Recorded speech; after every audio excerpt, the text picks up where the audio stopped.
Bonjour à tous, petit partage sur qu'est-ce que la liberté d'être. Aujourd'hui, je vais aborder la liberté plutôt dans la relation, donc c'est différent de ce qu'on pourrait appeler spirituellement la liberté naturelle de l'esprit, qui demande une autre vision. Ici, c'est la vision dualiste, la vision de la personnalité, la vision de notre moi, de notre ressenti vis-à-vis des choix à poser. On voudrait se sentir en réalité libre dans nos choix. La première question à vous poser, c'est le oui que vous posez à l'extérieur ou le non que vous posez envers quelqu'un ou une situation. Est-ce que c'est un oui interne? Par exemple, on va prendre un truc bien commun.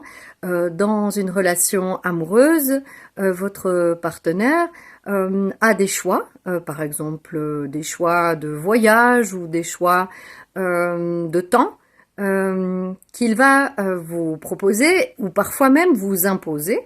Est-ce que pour vous pouvez ressentir le oui interne face à cet échange et cette demande? En réalité, si le oui n'est pas là en vous, vous n'êtes pas libre. Ce oui, c'est une ouverture du cœur, c'est une dilatation du cœur, et donc en toutes circonstances, se dire oui, va donner en réalité la liberté interne. Donc, dans une relation, si par exemple une femme est avec un homme dominant ou inversement, un homme est avec une femme dominante, est-ce que c'est oui de vivre dans cette situation? Ça peut être oui. Même la soumission pourrait être oui. C'est la question de se le poser. Donc, il n'y a pas que dans les relations qui seraient positives uniquement pour d'autres. Si une amie vous dit mais enfin il se comporte comme ça, comment tu peux accepter? Si pour vous c'est un oui, c'est votre liberté intérieure qui prime sur les conditionnements extérieurs. Donc en réalité, en général plutôt, nous nous conformons à des conditionnements extérieurs ou des avis parfois d'amis. Ce qui compte, c'est ce oui interne.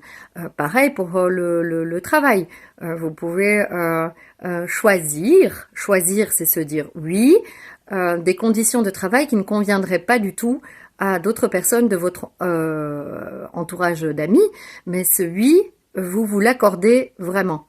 Et donc, quand on ne se dit pas oui, en réalité, on commence des relations qui vont être conflictuelles parce qu'on rentre dans une personnalité où on dit oui à l'autre, mais on se dit non à soi.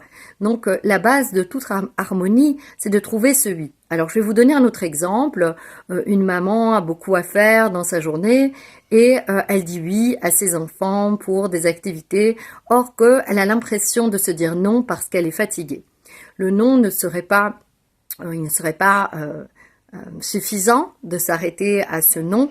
Quand est-ce qu'on peut se dire oui? Si par exemple le samedi est très rempli et vous aviez intérieurement le non de la fatigue, est-ce que le dimanche vous pouvez vous dire oui, je vais me reposer? Donc c'est pas toujours un oui immédiat, mais à ce moment-là, vous pouvez vous dire oui parce que vous avez trouvé l'espace pour vous-même le lendemain. Donc ce oui est à chercher dans l'adaptation bien sûr d'une relation, sinon bien de nouveau on serait égocentré, centré sur nous avant autrui. Donc le oui intérieur, je le rappelle, c'est une sensation d'apaisement du cœur, c'est une sensation de réponse nerveuse. Alors il y a une petite subtilité vis-à-vis de cette réponse nerveuse, c'est que si nous avons un traumatisme, par exemple un accident de voiture dans le passé qui fait que vous avez peur d'être en voiture. Donc le non est systématique, vous vous dites oui de ne pas aller en voiture.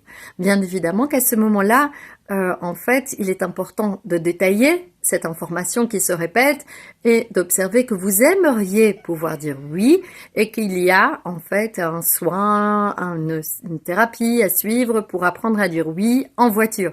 Donc c'est pareil par exemple pour les relations sentimentales, s'il y a eu un traumatisme dans la sexualité, vous dites constamment non, mais en réalité ce oui n'est pas intérieur parce que vous souffrez de ce oui que vous vous imposez parce qu'il y a trauma. Vous ne refusez toute nouvelle relation, or qu'au fond de vous, vous voudriez dire oui, mais il y a un non qui est relié à la souffrance.